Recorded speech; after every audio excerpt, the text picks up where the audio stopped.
Good morning all of you.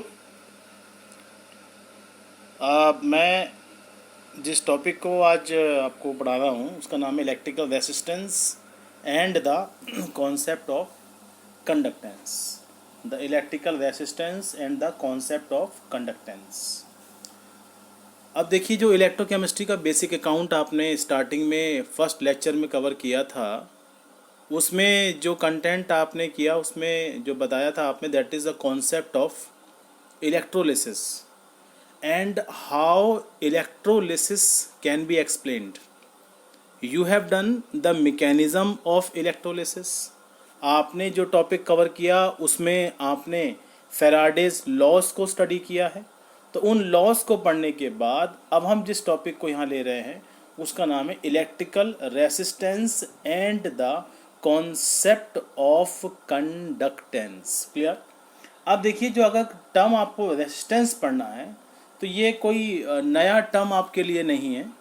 In the class 10th and in the physics में आपने study किया है, that is the concept of the Ohm's law.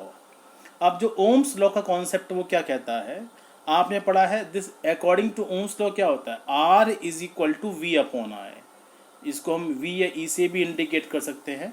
तो R का मतलब यहाँ पर रेसिस्टेंस है, and this resistance is equal to E upon I, that is the voltage upon the current. Clear? अब क्वेश्चन ये आता है कि ओम्स लॉ का बेसिक स्टेटमेंट क्या है।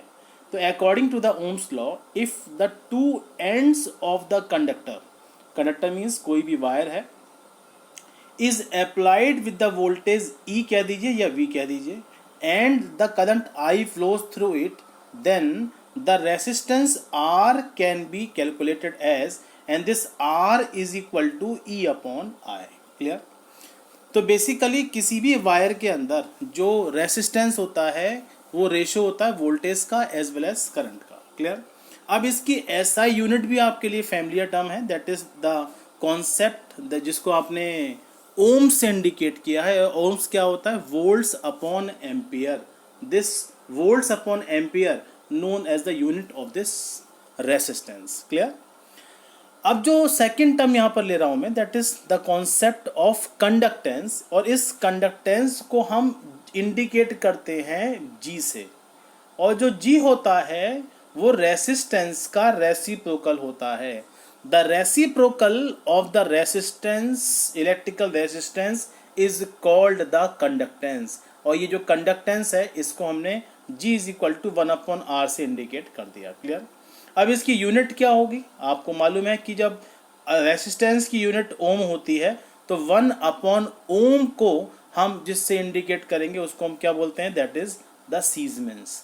तो basically siemens is the unit of this resistance. तो the two terms you have done, that is one जो आपने कवर किया, that is the Ohm's law, जिसमें आपने रेसिस्टेंस के बारे में कॉन्सेप्ट को बता दिया, और जो सेकंड कॉन्सेप्ट आपने बताया है that is the concept of the electrical conductance, and this conductance is always equal to, that is 1/R, या रेसिस्टेंस के ये क्या होता है, that is inversely proportional। Clear? अब जो नेक्स्ट मैं टॉपिक लेके आपके लिए आ रहा हूँ, that is the concept of specific, equivalent and the molar conductivity। what is specific conductivities and what is equivalent conductivity and what is molar conductivity। तो इन तीनों को पढ़ने में सबसे पहले जिस टॉपिक को मैंने यहाँ पर लिया है उसका नाम है स्पेसिफिक कंडक्टिविटी, जिसको आप सिंपली कंडक्टिविटी के नाम से जानते हैं। क्लियर? अब कोई भी करंट कैरिंग वायर है, मान लीजिए एक वायर आपने ले लिया, उस वायर की लेंथ कितनी है, सपोज L सेंटीमीटर में है या मीटर में आपने वैल्यू ले रखी है। Suppose length of the wire is L centimetre, and this small a क्या है, इसका area of the cross section. Small a is the area of the cross section of the wire. तो आपको मालूम है जो बेसिक कॉन्सेप्ट है कि जो लेंथ होती है वायर की, and it is directly proportional to the resistance and the inversely proportional to their area of cross section. Resistance length के तो डायरेक्टली प्रोपोर्शनल होगा, and area of cross section के इनवर्सली प्रोपोर्शनल होता है। Clear? जितना ज़्यादा length का wire आप लोगे वायर का रेसिस्टेंस भी उतना ही कम बढ़ जाएगा, sorry. And on the other hand जितना आप area of cross section increase करेंगे एंड उतना ही रेसिस्टेंस आपका डिक्रीज होगा। It means this two concept are reciprocal to each other. Clear? Previous concept में आपने ये बताया था कि जो रेसिस्टेंस का रेसिप्रोकल होता है वो कंडक्टेंस होता है। अब यहाँ जो आप क्या बता रहे हैं, जो रेसिस्टिविटी होती है, आपने पढ़ा है R is directly proportional to L upon A और R is equal to rho into L upon A. इस कॉन्सेप्ट के बेस पर जो यहाँ पर रो जो वर्ड यूज किया गया है, and this is the resistivity and the reciprocal of this resistivity known as that is known as the specific conductance या simply conductivity। Clear?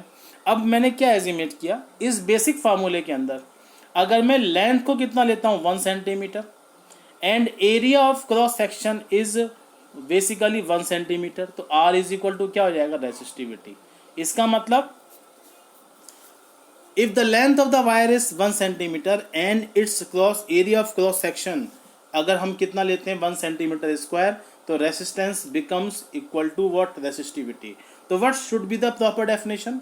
The resistivity is defined as the resistance of the conductor whose length is 1 centimeter and its area of cross section is 1 centimeter square, that is it is the resistance 1 centimeter of the conductor, जिसको हम SI terms के अंदर क्या बोल सकते हैं, that is the concept specific resistivity. ठीक है, is it clear to you? तो reciprocal of the resistivity known as specific conductance and या सिंपली कंडक्टिविटी। तो कंडक्टेंस रेसिस्टेंस का इनवर्सली प्रोपोर्शनल होता है एंड स्पेसिफिक कंडक्टेंस या सिंपली कंडक्टिविटी वो आपकी रेसिस्टिविटी की क्या होती है, इनवर्सली प्रोपोर्शनल होती है। क्लियर? अब आपने स्टडी किया है R is equal to 1 upon G, ये कैसे आ गया? आपने पढ़ा है G is equal to 1 upon R, तो R इज इक्वल टू क्या हो जाएगा, 1 upon G. And conductivity specific conductivity को हम इंडिकेट करते हैं कप्पा से, and this is the K like symbol जिसको हम कप्पा से इंडिकेट करते हैं। तो basically this rho is equal to 1 upon kappa, this rho is equal to what, 1 upon kappa. And ये वैल्यू अगर मैं यहाँ पुट कर देता हूँ तो मुझे क्या मिलेगा, resistivity is equal to what, that is equal to, substituting this value there हमें क्या मिलेगा, 1 अपॉन जी, जो 1 upon G is equal to 1 upon kappa into L upon A. And इस वैल्यू को सब्स्टिट्यूट करने पर finally we get the expression, क्या मिलेगा expression, this kappa is equal to G into L upon A. तो resistivity is equal to G का मतलब conductance and L upon A that is length of the wire and small a is equal to the area of the cross section। Clear? इस metallic conductor के लिए if the length of the wire is taken as 1 centimeter and A is equal to 1 square centimeter, then kappa becomes what, that is K is equal to G। अगर मैं कोई wire ले लेता हूँ तो जिसकी लेंथ 1 सेंटीमीटर है and area of cross section कितना है, दैट इज 1 सेंटीमीटर स्क्वायर, तो resistivity becomes equal to the conductance. इसका मतलब एक लेंथ 1 सेंटीमीटर लेंथ के वायर की जिसका area of cross section 1 centimetre square हो, उसका कंडक्टेंस ही उसकी स्पेसिफिक रेसिस्टिविटी या सिंपली रेसिस्टिविटी कहलाती है। क्लियर? यहाँ जितना भी कॉन्सेप्ट हमने अप्लाई किया हुआ है that is only for the metallic wire. लेकिन मुझे एक बात बताइए, क्या कंडक्टर सिर्फ मेटेलिक वायर ही होते हैं? There are so many examples जिसमें आपको किसी भी सॉल्यूशंस के अंदर भी आप इजीली करंट को पास कर सकते हैं। जैसे मान लीजिए आपने कुछ सॉल्यूशन ले लिया H2SO4 का, तो in the aqueous solution of H2SO4 what you will notice, ठीक है, जब 2 इलेक्ट्रोड्स को आप उसमें प्लेस करोगे तो इलेक्ट्रोड्स को प्लेस करने पर जो उसमें जो कंडक्टेंस प्रोड्यूस होगा तो उस कंडक्टेंस को भी हमें मेजर करना पड़ेगा। तो इसका मतलब 2 अलग अलग बातें हो गई। मेटेलिक वायर के लिए तो आपने लेंथ कितना ले लिया, 1 centimetre and area of cross section ले लिया, लेकिन कोई भी अगर इलेक्ट्रोलाइट है तो how for the electrolyte you can define this specific conductivity. तो स्पेसिफिक कंडक्टिविटी अब जो मैं बताने जा रहा हूं that is for the electrolyte solution. अब इलेक्ट्रोलाइट को लेने के लिए मुझे एक बीकर लेना पड़ेगा, एक वेसल लेनी पड़ेगी, और उस वेसल की डायमेंशन भी हमें कांस्टेंट लेनी पड़ेगी। मैंने क्यूबिक बॉक्स लिया हुआ है जिसकी सब डायमेंशन कितनी है, that is 1 centimetre. In this cubic box length and width whatever everything is taken as the 1 centimetre. अब इसकी जो दो इलेक्ट्रोड्स हैं, इसकी जो दो वॉल हैं, ये दो वॉल हमने कनेक्ट कर दी एक्सटर्नल सप्लाई से, तो these two walls working as electrodes. अब जो भी इलेक्ट्रोलाइट सॉल्यूशन आप इसके अंदर के वॉल्यूम के अंदर लोगे, उस इलेक्ट्रोलाइट सॉल्यूशन का कंडक्टेंस आपको मेजर करना पड़ेगा। क्लियर?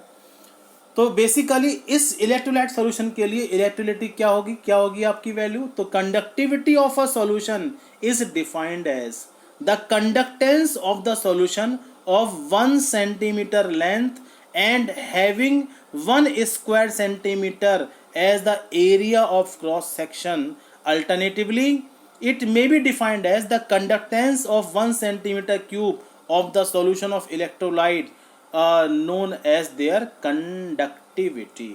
तो कंडक्टिविटी के रेफरेंस में दो टर्म मैंने आपको क्लियर कर दी। One term that is for metallic wire you have to explain the conductivity, and second one that is for the electrolytic solution you have to explain the term conductivity। दोनों में कभी भी confusion आपको नहीं होना है। अगर मेटेलिक वायर की मैं बात करता हूं तो वहां पर लेंथ कितनी लोगे आप, that is only 1 centimetre, and area of cross section कितना लोगे आप, दैट इज 1 सेंटीमीटर स्क्वायर। लेकिन करंट तो किसी भी इलेक्ट्रोलाइट के अंदर भी पास होता है, तो उस इलेक्ट्रोलाइट की कंडक्टिविटी मेजर करने के लिए आपको एक क्यूबिक बॉक्स लेना है जिसकी सब डायमेंशन 1 सेंटीमीटर है। The two sides of this electrodes जो आपने लिए हैं, इस वेसल की जो दो साइड्स ली हैं वो इलेक्ट्रोड्स की तरह वर्क कर रही हैं, और जितना भी आप इलेक्ट्रोलाइट सॉल्यूशन इसके अंदर फिलअप करोगे तो उसका जो भी कंडक्टेंस होगा वही उसकी कंडक्टिविटी कहलाएगी। Is it clear? तो this is the one part is important जो मैंने आपको अभी तक बता दिया। तो we have done the topic Ohm's law, we have done the topic that is conductance, we have done the resistivity, and we have done the conductivity of the metallic wire, and we have done the conductivity of the electrolytic solution. अब question ये आता है, हमारे पास जो question निकल के आता है कि अगर हमने सब डायमेंशन 1 सेंटीमीटर ली थी तब तो कंडक्टेंस उसकी कंडक्टिविटी कहलाता है, लेकिन मैं इसी वेसल के डायमेंशन को इंक्रीज कर दूं, और इंक्रीज करने के बाद अब मैं इसमें वाटर को ऐड करना शुरू करूं। जब मैं इसमें वाटर ऐड करूंगा तो इसका वॉल्यूम बढ़ेगा, लेकिन अभी भी इलेक्ट्रोड्स के जो बीच का डिस्टेंस है वो 1 सेंटीमीटर है। देखिए यहाँ पे इंडिकेट किया हुआ है, ये 1 सेंटीमीटर, और इन दो साइड्स का जो डिस्टेंस है दैट इज स्टिल 1 सेंटीमीटर। इनके बीच में अब जो इलेक्ट्रोलाइट की वैल्यू आप अप्लाई करोगे वो वैल्यू आपकी कितनी होगी, वो कंडक्टिविटी के टर्म्स में आप बताओगे। अब क्वेश्चन ये आता है ऑन वी डायल्यूशन, क्या काम करना है, अब आपको लगातार इसमें वॉल्यूम ऐड करना। आप ऐसे समझ लीजिए इसी बात को, जैसे you are preparing a cup of tea, आप अपने लिए एक कप ऑफ टी को प्रिपेयर कर रहे हैं, ठीक है। सपोज आपके पास लिमिटेड क्वांटिटी मिल्क की है, आपके पास लिमिटेड क्वांटिटी शुगर की है, लिमिटेड क्वांटिटी टी लीव्स की है। जब आपने एक कप ऑफ टी प्रिपेयर कर लिया तो आपका कोई फ्रेंड आ गया, और फ्रेंड आने के बाद उसी कप ऑफ टी का वॉल्यूम आपको इंक्रीज करना पड़ेगा, तो आप उसमें पानी बढ़ा देंगे, और जब पानी बढ़ाने पर उस टी की क्वांटिटी 2 कप हो जाएगी, तो इसका मतलब जो शुगर 1 कप के लिए थी वो वही शुगर 2 कप में डिवाइड हो जाएगी। जो T leaf content 1 cup of T के लिए था वो 2 में डिवाइड हो जाएगा। जो मिल्क कंटेंट 1 कप के लिए था वो 2 लीफ के लिए डिवाइड हो जाएगा। लेकिन क्या 1 कप की जो क्वांटिटी है वो एक इस कंडक्टिविटी कहलाएगी, दूसरे कप की क्वांटिटी दूसरी कंडक्टिविटी होगी। वैसे ही मैंने यहाँ पे अप्लाई किया, जब मैंने एक छोटे से एरिया में, जहाँ पर एरिया ऑफ क्रॉस सेक्शन जो था वो 1 सेंटीमीटर था, जब मैंने किसी भी इलेक्ट्रोलाइट को यहाँ पे प्लेस किया था तो जो उसका कंडक्टेंस था वही उसकी कंडक्टिविटी थी। जब मैं वॉल्यूम बढ़ाऊंगा तो इस छोटे से पार्ट के कुछ आयन यहाँ भी आएंगे, कुछ आयन यहाँ भी आएंगे, कुछ आयन यहाँ भी आएंगे। तो अब इस छोटे से पार्ट का जो कंडक्टेंस है वो उसकी कंडक्टिविटी है, मतलब कप्पा यहाँ के लिए भी होगा, कप्पा यहाँ के लिए भी होगा, कप्पा यहाँ के लिए भी होगा, कप्पा यहाँ के लिए भी होगा। अब मेरे पास इस स्पेसिफिक वेसल के अंदर 4 कप्पा की वैल्यू हो गई, तो टोटल वैल्यू क्या कहलाएगी हमारी? तो इसका मतलब हम जो टोटल कंडक्टिविटी यहां बताएंगे that is kappa multiplied by 4, क्योंकि एक पार्ट की कंडक्टिविटी एक कप्पा, दूसरे पार्ट की कंडक्टिविटी दूसरा कप्पा, तीसरे पार्ट की कंडक्टिविटी तीसरा कप्पा और चौथे पार्ट की कंडक्टिविटी चौथा कप्पा हो जाएगा। तो टोटल कंडक्टिविटी कितनी होगी? तो total conductivity is equal to kappa means multiplied by 4। In this way अगर मैं सेकंड केस को यहां पर बता रहा हूं तो यहां पर इसी को 9 टाइम इंक्रीज कर दिया गया और 9 टाइम इंक्रीज करने पर आपकी वॉल्यूम, तो टोटल कंडक्टिविटी कितनी हो जाएगी? And that is equal to kappa multiplied by 9। इसका मतलब टोटल कंडक्टिविटी को हम क्या बोलेंगे? And this total conductivity of the solution known as that is molar conductivity या फिर सिंपली इक्विवेलेंट कंडक्टिविटी। अगर क्वांटिटी ऑफ द सब्सटेंस जो आपने यहां पर ली है आप उसको मोल में एक्सप्रेस कर रहे हो, if you are expressing this quantity in term of the mole, तो आप जो टोटल कंडक्टिविटी को एक्सप्लेन करोगे वो कहलाएगी molar conductivity. If you will expressing the concentration here in term of the gram equivalent, normality के टर्म में बता रहे हो, तो उसी वैल्यू को आप क्या बोलेंगे? That is equivalent conductivity. अब इस इक्विवेलेंट कंडक्टिविटी का सिंबल क्या होगा? इसका सिंबल होता है लैम्डा इक्विवेलेंट। क्या होगा? Lambda equivalent. और अगर मैं मोलर कंडक्टिविटी की बात करूंगा तो आप इसे क्या बोलेंगे? दिस इज लैम्डा एम, मतलब मोलर कंडक्टिविटी। तो लैम्डा इक्यू का मतलब equivalent conductivity and lambda M का मतलब that is molar conductivity. Is it clear? So we can say, आपने पहले केस में 4 टाइम इसको एक्सटेंड किया था, तो lambda equivalent is equal to what? Lambda equivalent is equal to kappa multiplied by 4। जब मैंने उसको 9 टाइम इंक्रीज कर दिया तो मल्टीप्लाइड बाय 9। अगर मैंने उसको v टाइम एक्सटेंड किया है तो total conductivity is equal to kappa multiplied by v। Is it clear? तो lambda equivalent is equal to kappa into multiplied by v। तो क्या बनेगी इसकी proper definition? The equivalent conductivity of a solution is defined as, solution is defined as at dilution V as the conductance of all the ions produced from 1 gram equivalent. अगर molar conductivity को define कर रहे हैं तो यहाँ पे मोल आ जाएगी quantity, और अगर इक्विवेलेंट कंडक्टिविटी बता रहे हैं तो यहाँ पे ग्राम इक्विवेलेंट आ गया। Of the electrolyte dissolve in V centimetre cube of the solution when the distance between the electrode is so large so all the ion must be present between them। is it clear? इसको क्या बोलते हैं आप? Lambda equivalent.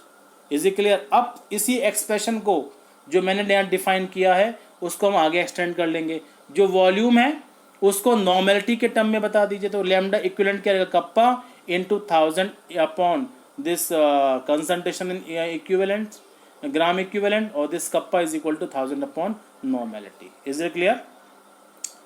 इसी तरीके से जो term आएगी हमारी वो आएगी term that is the molar conductivity.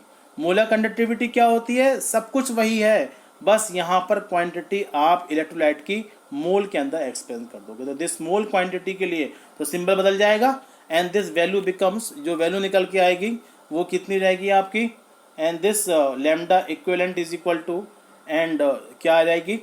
Lambda M is equal to kappa into V, और इस v को मैंने एक्सप्लेन कर दिया मोलरिटी के टर्म में, तो lambda M is equal to this kappa into 1000 upon molarity. तो we have done the 4 expression here. मैंने 4 बता दिया आपको एक्सप्रेशन। अगर मैं अभी तक बता देता हूँ तो मैंने एक बार रिवाइज कर लीजिए। ओम्स लॉ के बेस पर आपने डिफाइन किया रेसिस्टेंस को, आपने डिफाइन किया रेसिस्टिविटी को, और इस रेसिस्टेंस का जो रेसिप्रोकल होता है वो कंडक्टेंस कहलाता है। रेसिस्टिविटी का जो रेसिप्रोकल होता है वो रेसिस्टिविटी कहलाता है। और अगर इलेक्ट्रोलाइटिक सॉल्यूशन की बात की जा रही है तो दो टर्म बता दी मैंने, एक लैम्डा इक्विवेलेंट और एक लैम्डा एम। ओके।